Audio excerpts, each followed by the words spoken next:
بسم الله الرحمن الرحيم. وقال الذين كفروا للذين آمنوا لو كان خيرا ما سبقونا إليه وإذ لم يهتدوا به فسيقولون هذا إفك قديم ومن قبله كتاب موسى إماما ورحمة وهذا كتاب مصدق لسانا عربيا لينذر الذين ظلموا وبشرى للمحسنين. السلام عليكم ورحمة الله وبركاته. ഖുർആൻ പദം 1756 ദിവസത്തിലേക്ക് എല്ലാവരെയും ഹാർദമായി സ്വാഗതം ചെയ്യുന്നു. വിശുദ്ധ ഖുർആനിലെ 46-ാമത്തെ അധ്യായമായ സൂറത്തുൽ അഹ്കാഫിലെ 11, 12 എന്നീ 2 ആയത്തുകളാണ് ഇന്ന് പഠനവിധേയമാക്കുന്നത്. ക്ലാസ് ആരംഭിക്കുന്നതിനായി ആദരണീയനായ ഡോക്ടർ AI വിലായത്തുള്ള സാഹിബിനെ ക്ഷണിക്കുന്നു. അസ്സലാമു അലൈക്കും വറഹ്മത്തുള്ളാഹി വബറകാതുഹു. അഊദു ബില്ലാഹി മിനശ് ശൈത്വാനിർ റജീം. ബിസ്മില്ലാഹിർ റഹ്മാനിർ റഹീം. وقال الذين كفروا للذين آمنوا لو كان خيرا ما سبقونا إليه وإذ لم يهتدوا به فسيقولون هذا إفك قديم ومن قبله كتاب موسى إماما ورحمة وهذا كتاب مصدق لسانا عربيا لينذر الذين ظلموا وبشرى للمحسنين. صدق الله العلي العظيم. സൂറത്തുൽ അഹ്ഖാഫിലെ 11, 12 ആയത്തുകളാണ് ഞാൻ നിങ്ങളെ കേൾപ്പിച്ചിട്ടുള്ളത്. നബി സല്ലല്ലാഹു അലൈഹി വസല്ലമയുടെ പ്രവാചകത്വവും വിശുദ്ധ ഖുർആൻ ദൈവിക ഗ്രന്ഥമാണ് എന്ന കാര്യവുമാണ് മക്കയിലെ നബി സല്ലല്ലാഹു അലൈഹി വസല്ലം അഭിസംബോധന ചെയ്തുകൊണ്ടിരുന്ന ആളുകൾ അംഗീകരിക്കാൻ കൂട്ടാക്കാതിരുന്ന മുഖ്യമായ കാര്യം. നമ്മളിവിടെ ഈ സൂറത്തിൽ പഠനവിധേയമാക്കിക്കൊണ്ടിരിക്കുന്ന ഈ ഭാഗത്ത് പ്രതിപാദിക്കപ്പെടുന്ന വിഷയങ്ങൾ ഇതാണ്. മുഹമ്മദ് നബി സല്ലല്ലാഹു അലൈഹി വസല്ലമയുടെ പ്രവാചകത്വവും അവരെ കേൾപ്പിച്ചുകൊണ്ടിരിക്കുന്ന വിശുദ്ധ ഖുർആന്റെ ആയാത്തുകൾ ദൈവികമാണ് എന്ന കാര്യവും ഈ സംഗതികളെ അംഗീകരിക്കാൻ കൂട്ടാക്കാതെ അതിനെ നിഷേധിക്കുന്ന മക്കയിലെ ആളുകൾ, അതുപോലെ ത്വായിഫിലെയും ഒക്കെ ആളുകൾ, ഇവരുമായിട്ടാണ് വിശുദ്ധ ഖുർആൻ ഇവിടെ സംവദിച്ചു കൊണ്ടിരിക്കുന്നത്. കഴിഞ്ഞ ദിവസം നമ്മൾ പഠന വിധേയമാക്കിയ ആയത്തില് ഇതുമായി ബന്ധപ്പെട്ടുകൊണ്ടുള്ള ചില കാര്യങ്ങൾ അള്ളാഹു പ്രതിപാദിക്കുന്നത് നമ്മൾ കാണുകയുണ്ടായി. അം യഖൂലൂന ഇഫ്തറാഹു, അവര് മുഹമ്മദ് നബി സല്ലല്ലാഹു അലൈഹി വസല്ലം വ്യാജമായി സ്വന്തം നിലക്ക് ചമച്ചുണ്ടാക്കിയതാണ് ഇത് എന്നാണോ പറഞ്ഞുകൊണ്ടിരിക്കുന്നത്? അങ്ങനെ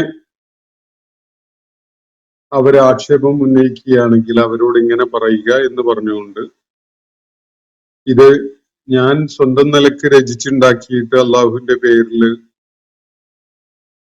ഇതിനെ ജനങ്ങളെ പരിചയപ്പെടുത്തുകയാണ്, ഇത് അള്ളാഹു അവതരിപ്പിച്ചതാണ് എന്ന് പറഞ്ഞുകൊണ്ട്, എങ്കിൽ അതിന്റെ പേരിൽ എനിക്കെതിരെ ഉണ്ടാകുന്ന ദൈവിക നടപടിയെ തടയാൻ നിങ്ങൾക്കൊരിക്കലും സാധിക്കുകയില്ല.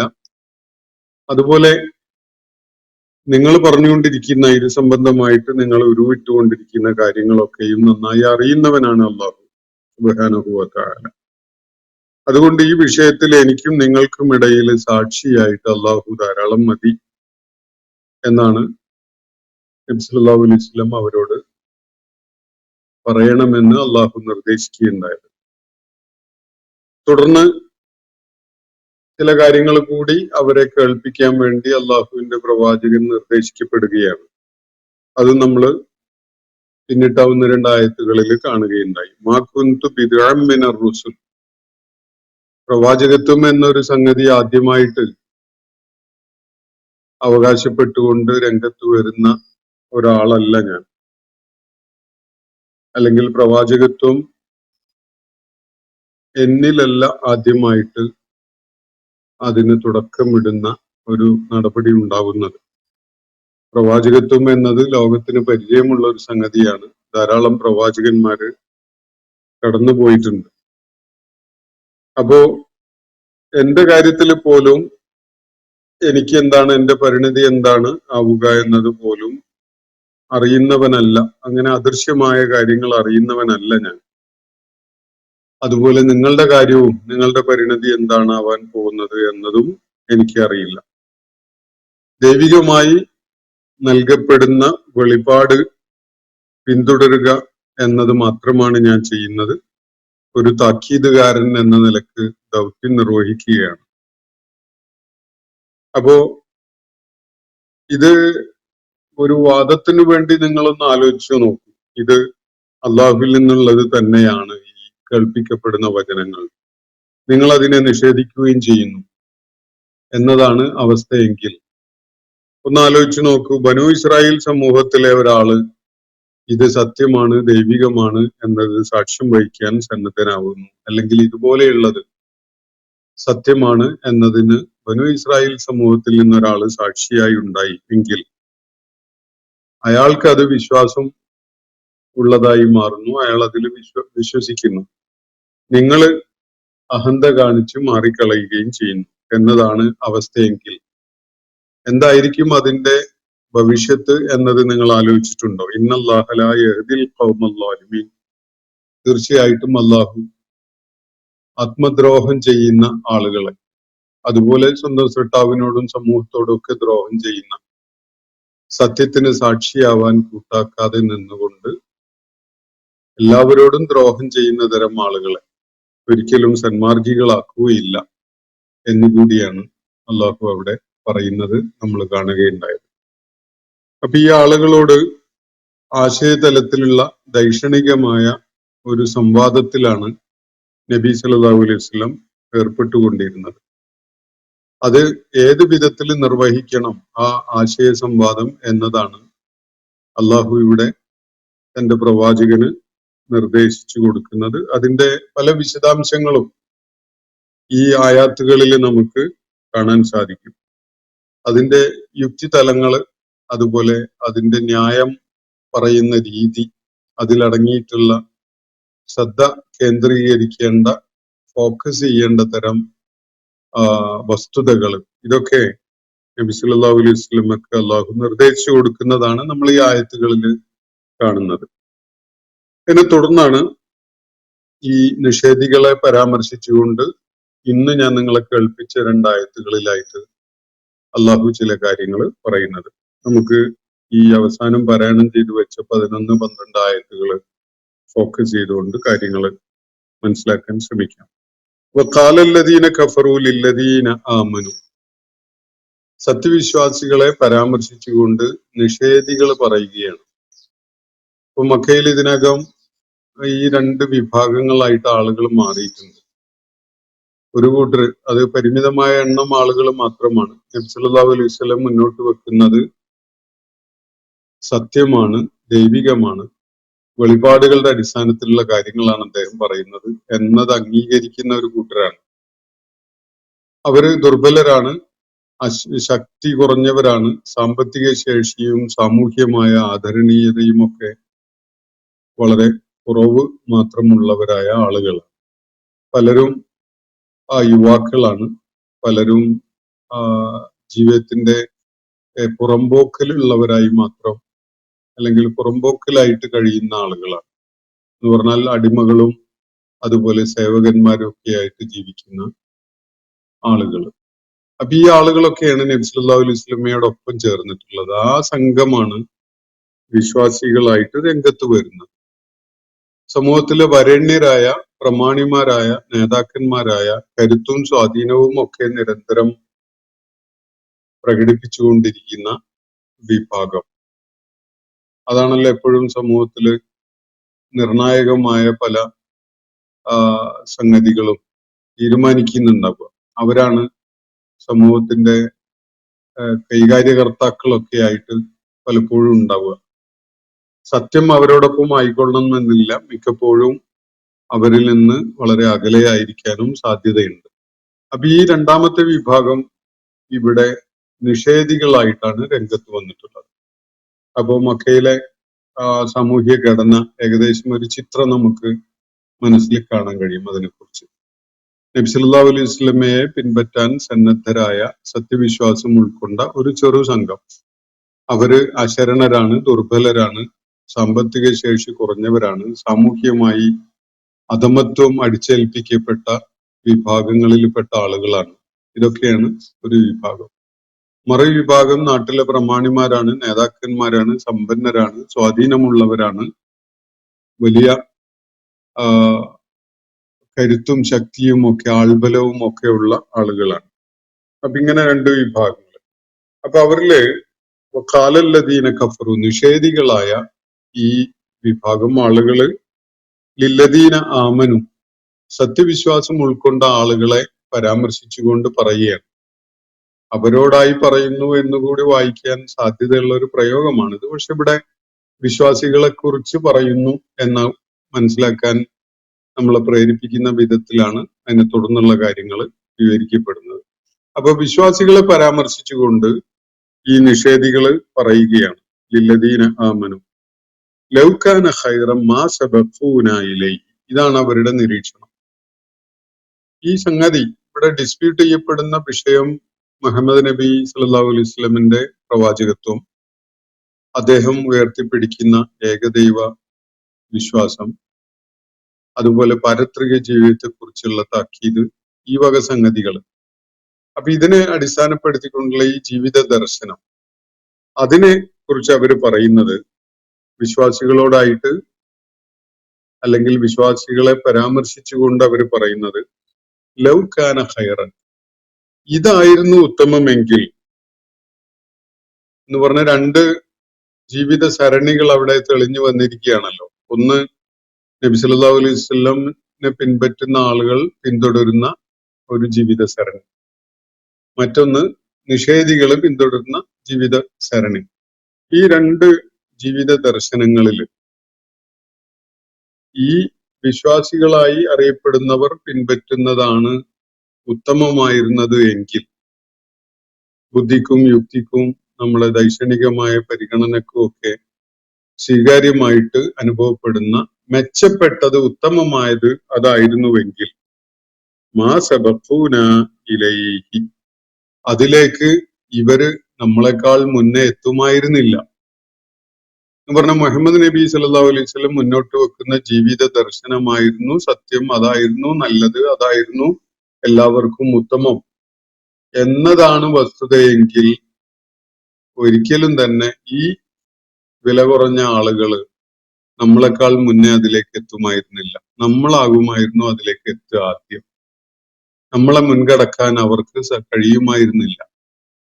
അപ്പോ മക്കയിലെ സാധാരണക്കാരായ ജനങ്ങളെ വശത്താക്കാനും അവരെ പാട്ടിലാക്കാനും ഒക്കെ വേണ്ടിയുള്ള ഒരു ക്യാമ്പയിനിങ്ങിന്റെ ഭാഗമായിട്ടാണ് നിഷേധികൾ ഇത് പറയുന്നത് എന്നത് ഈ വാക്കുകളിൽ നിന്ന് തന്നെ വളരെ വ്യക്തമാണ്.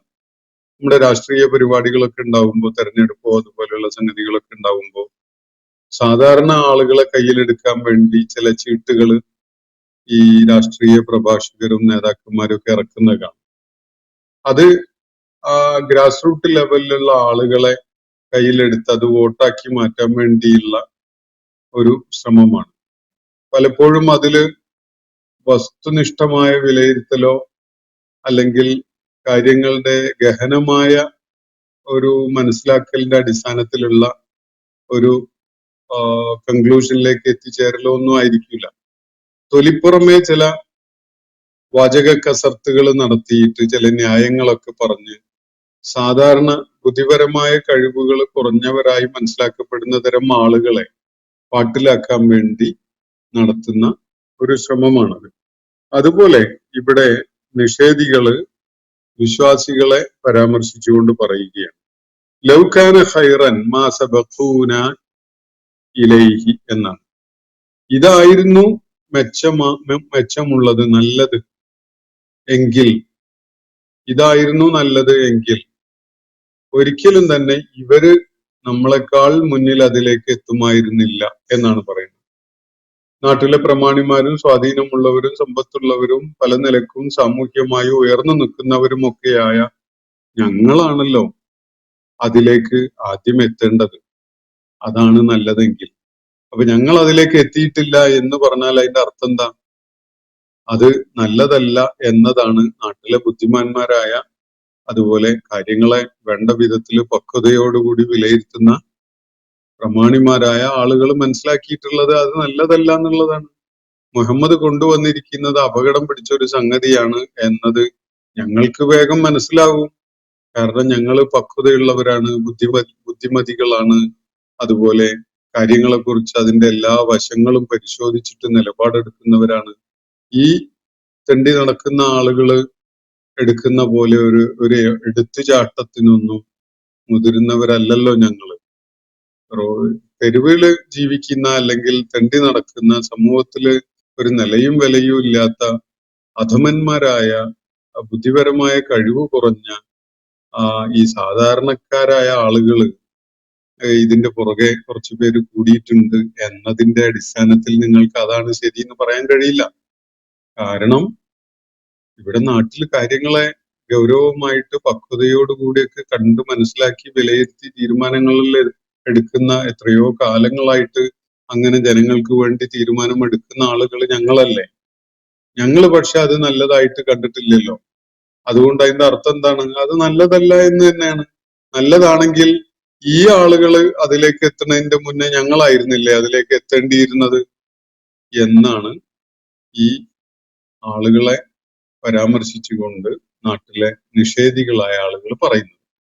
എല്ലാ കാലഘട്ടത്തിലും ചരിത്രപരമായ എന്തെങ്കിലും പ്രതിസന്ധികൾ നേരിടുമ്പോൾ ഒന്ന് ശ്രദ്ധിച്ചാൽ അറിയാൻ പറ്റും. അത് ഏകദേശം ഒരു നൂറ്റാണ്ട് മുമ്പ് നമ്മുടെ നാട്ടിൽ അരങ്ങേറിയ സ്വാതന്ത്ര്യ സമരമായിരുന്നെങ്കിലും ഇപ്പോ രാജ്യം ഒരു സ്വേച്ഛാധിപത്യ രീതിയിലേക്ക് നീങ്ങിക്കൊണ്ടിരിക്കുമ്പോൾ അതിനെതിരില് കൈകൾ ഉയർത്തി ശബ്ദമുയർത്തി രംഗത്ത് വരുന്ന ഒരു ആയിരുന്നാലും, അതുപോലുള്ള ഏത് സന്നിഗ്ധമായ അവസ്ഥകളിലും നമ്മൾ ചരിത്രപരമായി കാര്യങ്ങളെ വിലയിരുത്തിയാൽ കാണാൻ കഴിയുന്ന ഒരു കാര്യം, സമൂഹത്തിലെ സമ്പന്നരും വരണ്യരും കഴിവുള്ളവരും സ്വാധീനമുള്ളവരും ശക്തിയുള്ളവരും ഒക്കെ തന്നെ ആയിരുന്നില്ല ആദ്യമായിട്ട് അത്തരം മാറ്റങ്ങൾക്ക് വേണ്ടി, വിപ്ലവത്തിന് വേണ്ടി, അല്ലെങ്കിൽ രാജ്യത്ത് ഒരു വലിയ മുന്നേറ്റം ഉണ്ടാകണം എന്ന നിലക്ക് മുന്നിട്ട് വരും. അത് പലപ്പോഴും ഒന്നും നഷ്ടപ്പെടാനില്ല എന്ന് വിചാരിക്കുന്ന, മേലെ ആകാശം താഴെ ഭൂമി എന്ന അവസ്ഥയിൽ കഴിയുന്ന സാധാരണ മനുഷ്യരായിരിക്കും. ഇവരാണ് പലപ്പോഴും മറ്റുള്ള ഒരു പക്വത, പാകത, അവധാനത എന്നൊക്കെ പറഞ്ഞുകൊണ്ട് ആഘോഷിക്കപ്പെടുന്ന തരം ആളുകള് സമൂഹത്തെ നയിക്കുന്ന ഒരു രീതി ഉണ്ടല്ലോ. ഇപ്പോ നമ്മുടെ പിന്നിട്ട കാലത്ത് ഇപ്പോ ബാബരി മസ്ജിദ് തകർക്കപ്പെട്ട ഒരു സംഭവം നിങ്ങൾ ഓർക്കുന്നുണ്ടാകും. അപ്പൊ ആ ഘട്ടത്തില് ആ വിഷയത്തിൽ പ്രതികരിക്കാൻ രംഗത്ത് വന്നത് ആര്? അതിന്റെ എല്ലാ പ്രതികരണങ്ങളെയും ഊതിക്കെടുത്തുന്ന, അല്ലെങ്കിൽ അതിനെ ഇല്ലാണ്ടാക്കി കളയുന്ന, അത് എന്തോ ഒരു കൊതുക് ചത്തതുപോലെയുള്ള, അല്ലെങ്കിൽ തീർത്തും അപ്രധാനമായ ഒരു കാര്യമുണ്ടായി എന്ന നിലക്ക് അതിനെ അവഗണിക്കുന്ന ഒരു നിലപാടെടുത്തിരുന്നത് ആര് എന്നതൊക്കെ നമുക്ക് പിന്നിട്ട കാലത്തെ സാമൂഹ്യ സാഹചര്യങ്ങളെ വിലയിരുത്തിയാൽ മനസ്സിലാക്കാൻ സാധിക്കും. ഒരുപാട് അവർക്ക് പോസിറ്റീവ്സ് പറയാൻ കഴിയും അങ്ങനെയുള്ള ആളുകൾക്ക്.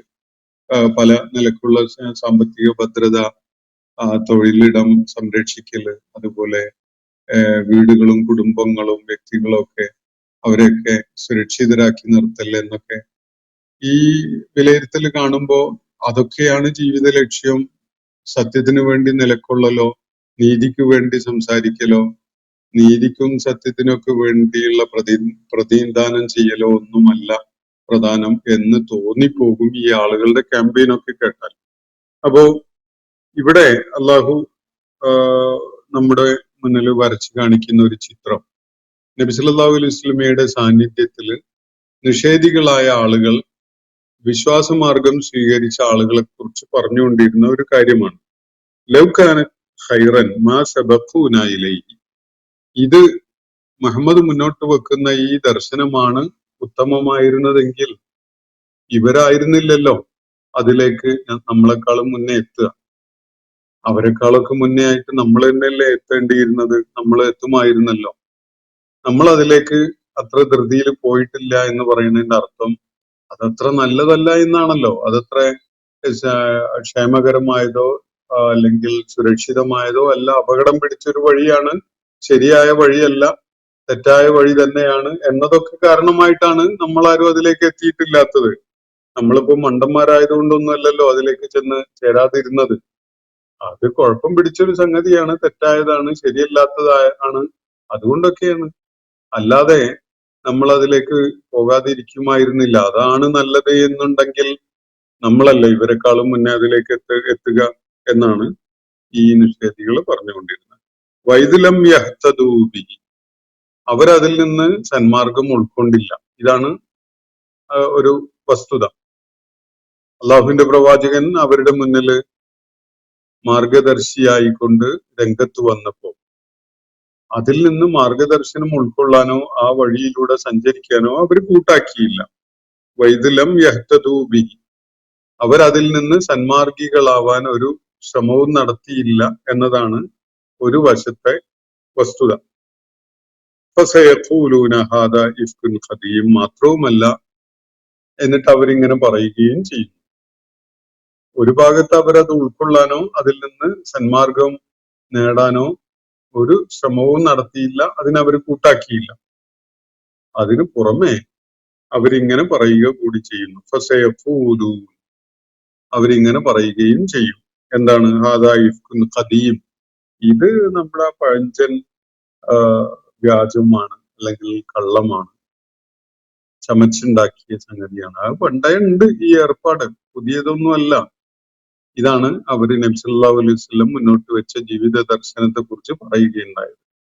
ഇത് നമുക്ക് പണ്ടേ അറിയുന്ന, പണ്ട് ഇതുപോലത്തെ സംഗതികള്, കുഴപ്പം പിടിച്ച കാര്യങ്ങളുമായിട്ട് ഇത് പലരും തട്ടിക്കൂട്ടി ഉണ്ടാക്കിയിട്ട് നേരത്തെയും പലരും വന്നിട്ടുണ്ടല്ലോ. സമൂഹത്തിൽ അസ്ഥിരത സൃഷ്ടിക്കുക, സമൂഹത്തില് അസ്വസ്ഥത ഉണ്ടാക്കുക, ആളുകൾ നിലനിന്ന് പോരുന്ന സാമൂഹ്യ ക്രമത്തിന് തകിടം മറിക്കുക, ഇങ്ങനെയൊക്കെയുള്ള താല്പര്യത്തോടു കൂടി പണ്ടും ഇങ്ങനെ പലരും രംഗത്ത് വന്നിട്ടുണ്ടായിരുന്നു. അതുകൊണ്ട് ഇത് ആ പഴയ ഇഫ്കുൻ ഖദീം തന്നെയാണ്. അതിന് വലിയ വ്യത്യാസമൊന്നുമില്ല. പണ്ടും ഇതുപോലെ നമ്മള് ചരിത്രത്തിൽ പല കുഴപ്പക്കാരെയും കേട്ടിട്ടുണ്ട്, ഇതുപോലത്തെ വ്യാജവുമായിട്ട് വന്ന് നാട്ടില് ഫസാദ് ഉണ്ടാക്കാൻ മുതിർന്ന ആളുകള്. ഇതാണ് അവരുടെ പ്രതികരണം. ഫസയഖൂലൂന ഹാദാ ഇഫ്കുൻ ഖദീം, അവരിതൊരു പുതിയ സംഗതിയാണ് എന്നൊന്നും പറയുന്നില്ല. പഴഞ്ചൻ വ്യാജം അല്ലെ മിഥ്യ. ഈ മിഥ്യ എന്ന് പറയുന്നത്, ഇഫ്ക് എന്ന് പറയുന്നത് ഒരുപാട് പഴക്കമുള്ള, പണ്ടുണ്ട് ഇങ്ങനെയൊക്കെ സമൂഹത്തിൽ പല ഘട്ടങ്ങളിലും ഇങ്ങനെയുള്ള മിഥ്യകളുമായിട്ട് പലരും രംഗത്ത് വന്നിട്ടുണ്ട്. അതുപോലെയൊക്കെയുള്ള ഒരു മിഥ്യ മാത്രമാണ് ഇതും എന്നാണ് നബി സല്ലല്ലാഹു അലൈഹി വസല്ലം മുന്നോട്ട് വെച്ച ജീവിത ദർശനത്തെ കുറിച്ച് അവര് പറയുന്നത്. ഫസയഖൂലൂൻ, ഒന്നാമത് അവരത് പ്രയോജനപ്പെടുത്തി സന്മാർഗികളായില്ല. അതാണ് അവര് ചെയ്ത വലിയൊരു അക്രമം. അത് ആത്മദ്രോഹപരമാണ്. സമൂഹത്തിനോടും ദ്രോഹം ചെയ്യുന്നത് തന്നെയാണത്. കാരണം നമ്മള് ഒരു സത്യം കണ്ടെത്തിയാൽ അതിന് സാക്ഷിയാവാൻ നമ്മൾ കൂട്ടാക്കുന്നില്ലെങ്കിൽ നമ്മൾ കാരണമായിട്ട് സന്മാർഗികളാകേണ്ട ഒരുപാട് ആളുകള് സന്മാർഗികളാവാതിരിക്കാൻ നമ്മുടെ നിലപാട് കാരണമാണ്. നമ്മൾ സന്മാർഗികളാകുന്നില്ല എന്നതൊരു വിഷയമാണ്. കൂടാതെ നമ്മളുടെ മക്കള്, കുടുംബം, നമ്മുടെ സമൂഹം, നമ്മളുമായി ബന്ധമുള്ള ആളുകള്, നമ്മളുടെ സ്വാധീനത്തില് ജീവിക്കുന്ന പലരും, അവർക്കൊക്കെയും തന്നെ അതൊരു നെഗറ്റീവ് ഇൻഫ്ലുവൻസ് ആയിട്ട് മാറും നമ്മളുടെ നിലപാട്. അപ്പോ അത് ഒരുതരം ആത്മദ്രോഹമാണ്. ജനങ്ങളോടും സമൂഹത്തോടും അള്ളാഹുവിനോടും ഒക്കെ ഉള്ള ദ്രോഹം തന്നെയാണ്. അവർ സന്മാർഗികളായില്ല എന്നതാണ് അവരുടെ ഒരു തലം, ഒരു വശം. അതിനു പുറമെ അവര് പോസിറ്റീവായിട്ട് ആക്ഷേപങ്ങൾ ഉന്നയിക്കുകയും ചെയ്യുന്നു. അതെന്താണ്? ഒന്ന് നെഗറ്റീവാണ്, ഒന്നും ചെയ്യാതിരിക്കുക എന്നുള്ളത്. നബി സല്ലല്ലാഹു അലൈഹി വസല്ലമയുടെ ആ മാർഗദർശനം പ്രയോജനപ്പെടുത്താതിരിക്കുന്നു എന്ന പാസിവിറ്റിയാണ് നമ്മൾ അവിടെ കാണുന്നത്. എന്നാൽ ഇപ്പുറത്ത് ആക്റ്റീവായിട്ട് തന്നെ അവർ ദ്രോഹം ചെയ്യുന്നു. അതെന്താണ്? അവർ പറയുന്നത് നബി സല്ലല്ലാഹു അലൈഹി വസല്ലമയുടെ ജീവിത ദർശനത്തെ കുറിച്ച് അതാ ഇഫ്കുൻ ഖദീം എന്നാണ്. ഇത് നമ്മൾ ആ പഴയ മിഥ്യ തന്നെയാണ് എന്ന്, ആ പഴയ കള്ളത്തരം തന്നെയാണ്. പണ്ട് ഇങ്ങനെ പലരും വന്നിട്ടുണ്ടല്ലോ ഇതുപോലെയുള്ള വ്യാജ ആദർശങ്ങളുമായിട്ട്. അതുപോലെയൊക്കെയുള്ള കള്ളത്തരം തന്നെയാണ് ഇതും എന്നാണ് നബി സല്ലല്ലാഹു അലൈഹി വസല്ലം മുന്നോട്ട് വെച്ച ജീവിത ദർശനത്തെ കുറിച്ച് അവര് പറയുന്നത്. അപ്പൊ അത് വളരെ ആക്റ്റീവായിട്ടുള്ള ഒരു ആക്രമണമാണ്. ആദ്യത്തേത് പാസീവാണ്. അവരതിന്റെ ഫലം ഉപയോഗപ്പെടുത്തുന്നില്ല എന്ന, പ്രയോജനപ്പെടുത്തുന്നില്ല എന്ന ഒരു നെഗറ്റീവായ ഒരു സംഗതി. ഇത് വളരെ മറ്റേ സൃഷ്ടിപരമായ വിധത്തിൽ തന്നെ, അല്ലെങ്കിൽ ആക്റ്റീവായിട്ട് തന്നെ അതിനെ നേരിടുന്ന ഒരു സ്വഭാവമാണ് ഇവിടെ കാണിക്കുന്നത്. അതാ ഇഫ്കുൻ ഖദീം എന്ന് പറഞ്ഞിട്ട് നബി സല്ലല്ലാഹു അലൈഹി വസല്ലമയുടെ ജീവിത ദർശനത്തെ ആക്ഷേപിച്ചുകൊണ്ടിരിക്കുന്ന, അതിനെ മോശമാക്കി ജനങ്ങൾക്കിടയിൽ അതിനെ വില കുറച്ച് കാണിക്കുന്ന ഒരു വിവരണം നടത്തുക എന്നതാണ് അവർ ചെയ്യുന്നത്. ഇനി തുടർന്ന് അള്ളാഹു നമ്മളോട് പറയുന്നത് വമിൻ ഖബ്ലിഹി കിതാബു മൂസ ഇമാമും വറഹ്മതൻ. ഇത് അവര് തന്നെ പറയുന്ന വിധത്തിലും നമുക്ക് വായിക്കുകയൊക്കെ ചെയ്യാം. പക്ഷെ ഭാഷാപരമായിട്ട് അങ്ങനെ സാധ്യതയുണ്ടെങ്കിലും അതിന്റെ ആശയം വിലയിരുത്തുമ്പോൾ അത് അവര് പറഞ്ഞതാവാൻ സാധ്യതയില്ല. അള്ളാഹു നമ്മളോട് അതിനെ തുടർന്ന് പറയുന്ന വിധത്തിലായിട്ട് മനസ്സിലാക്കാനാണ് കൂടുതൽ സാധ്യതയുള്ളത്. വമിൻ ഖബ്ലിഹി, ഇതിനു മുമ്പ്, ഇദ്ദേഹത്തിന് മുമ്പ് ഇങ്ങനെ ഉണ്ടായിട്ടുണ്ട്. കിതാബ് മൂസ, ഉദാഹരണത്തിന് ഇദ്ദേഹത്തിന് മുമ്പും ഇതുപോലെയുള്ള ജീവിത ദർശനങ്ങളുമായിട്ട് പലരും രംഗത്ത് വന്നിട്ടുണ്ടായിരുന്നു. കിതാബ് മൂസ, ഉദാഹരണത്തിന് മൂസ അലൈഹി ഇസ്ലാമിന്റെ സന്ദേശം അടങ്ങിയ ആ വേദഗ്രന്ഥത്തെ ഒന്ന് പരിഗണിച്ചു നോക്കൂ. കിതാബ് മൂസ എങ്ങനെയാണ് അത് പ്രവർത്തിച്ചത്? ഇമാമം വറഹ്മത്തൻ, അത് വഴികാട്ടിയായിരുന്നു, ഇമാമായിരുന്നു, മാർഗദർശിയായിരുന്നു. അതുപോലെ വറഹ്മത്തൻ, കാരുണ്യവുമായിരുന്നു. മൂസ അലൈഹി ഇസ്ലാമിന് അള്ളാഹു അവതരിപ്പിച്ചു കൊടുത്ത കിതാബ് അത് ജനങ്ങൾക്ക് മാർഗദർശനം നൽകിയ വഴികാട്ടിയായിരുന്നു. ഇമാം എന്ന് പറഞ്ഞാൽ മുന്നിൽ നടക്കുന്നവൻ, മാർഗദർശി, മാതൃക എന്നൊക്കെയാണ് അർത്ഥം. അപ്പോ മൂസ അലൈഹി ഇസ്ലാമിന് അവതരിപ്പിക്കപ്പെട്ട തൗറാത്ത്, ആ കിതാബ്, അത് ജനങ്ങൾക്കുള്ള മാർഗദർശനമായിരുന്നു. അതുപോലെ ദൈവിക കാരുണ്യവുമാണ്. ദൈവിക ജീവിത ദർശനം ഒരു വേദഗ്രന്ഥത്തിലൂടെ അവതരിപ്പിക്കപ്പെടുന്നത് തീർച്ചയായിട്ടും ഒരു സമൂഹത്തെ ദിശാബോധമുള്ളവരാക്കി മാറ്റാൻ ഏറ്റവും ആവശ്യമായ ഒരു സംഗതിയാണല്ലോ. അതുകൊണ്ട് തന്നെ ആ സമൂഹത്തോടുള്ള ദൈവിക കാരുണ്യമാണത് എന്നത് നമുക്ക് മനസ്സിലാക്കാൻ യാതൊരു പ്രയാസമില്ല. അത് അവർക്കുള്ള മാർഗദർശനമായിരുന്നു, ദൈവിക കാരുണ്യവുമായിരുന്നു. അതേപോലെ ഇത് നേരത്തെ ഉണ്ടായതാണ്. ഇവർ അതിനെക്കുറിച്ചും പറയുന്നത് എന്താണ്? ഹാദാ ഇഫ്കുൻ ഖദീം എന്നാണ്. ഇത് നമ്മളെ പഴയ മിഥ്യ തന്നെയാണ് എന്നതാണ് ഈ പൂർവിക വേദങ്ങളെ കുറിച്ചും ഇവര് പറയുകയുണ്ടായത്. വഹാദാ കിതാബും മുസദ്ദിഖുൻ, ഇപ്പോ നിങ്ങളെ കേൾപ്പിക്കപ്പെട്ടുകൊണ്ടിരിക്കുന്നതോ വഹാദാ കിതാബുൻ മുസദ്ദിഖുൻ, അത് സത്യപ്പെടുത്തുന്ന ഒരു ഗ്രന്ഥമാണ്. എന്ന് പറഞ്ഞാൽ മൂസ അലൈഹി ഇസ്ലാമിന് അവതരിപ്പിക്കപ്പെട്ടിരുന്ന വേദഗ്രന്ഥത്തെ, അതുപോലെയുള്ള പൂർവിക വേദങ്ങളെ സത്യപ്പെടുത്തുന്നതാണ്. കിതാബുൻ മുസദ്ദിഖുനാണ്. മുസദ്ദിഖുൻ എന്ന് പറഞ്ഞാൽ മറ്റൊന്നിനെ സത്യപ്പെടുത്തുന്ന, അതിനെ അംഗീകരിച്ചുകൊണ്ട് കാര്യങ്ങൾ പറയുന്ന, അതിനെ എൻഡോഴ്സ് ചെയ്യുന്ന ഒരു ഡോക്യുമെന്റ്, അതാണ് ഖുർആൻ. വഹാദ കിതാബുൻ മുസദ്ദിഖുൻ, മുസദ്ദിഖായ ഒരു കിതാബാണ്, മുസദ്ദിഖായ ഒരു ഡോക്യുമെന്റ് ആണ്, സത്യപ്പെടുത്തുന്ന ഒരു ദൈവിക ഗ്രന്ഥമാണ് ഇത്.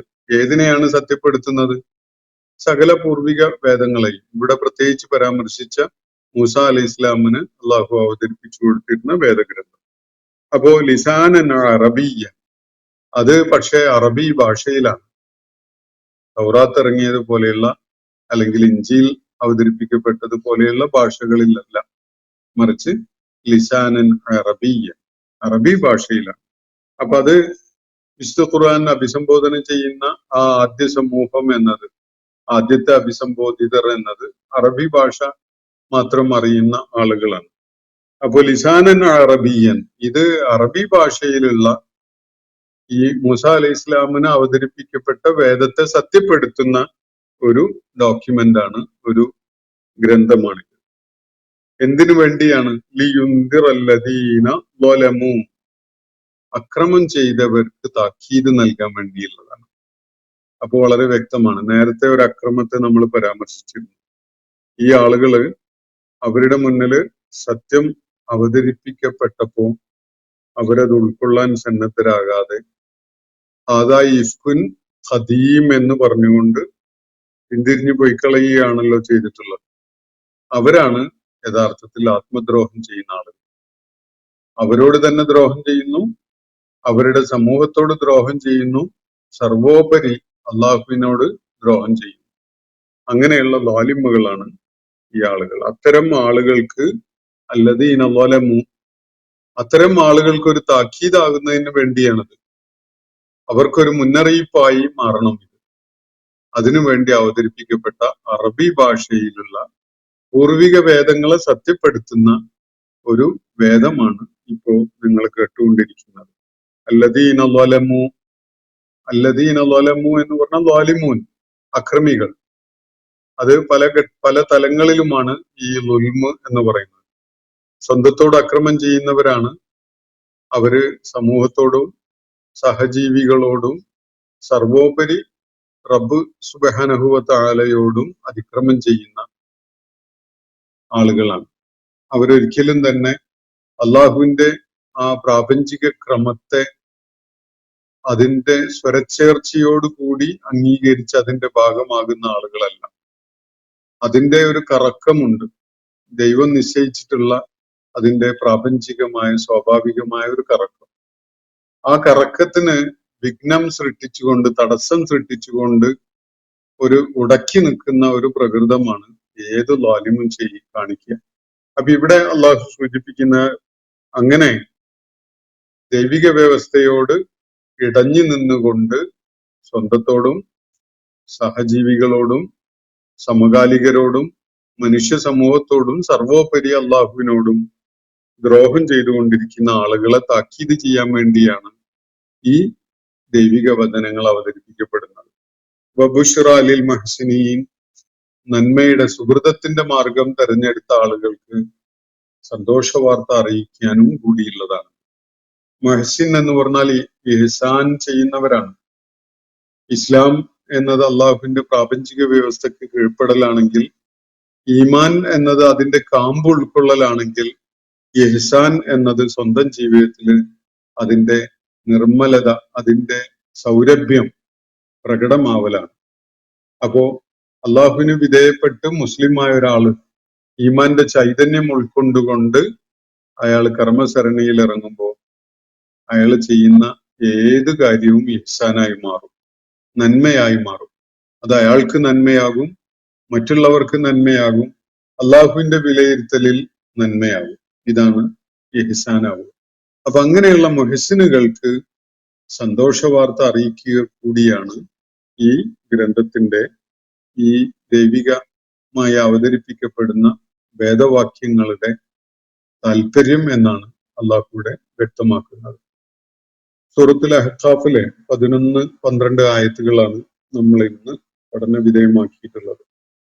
ഇന്നത്തെ സെഷൻ ഞാനിവിടെ അവസാനിപ്പിക്കുകയാണ്.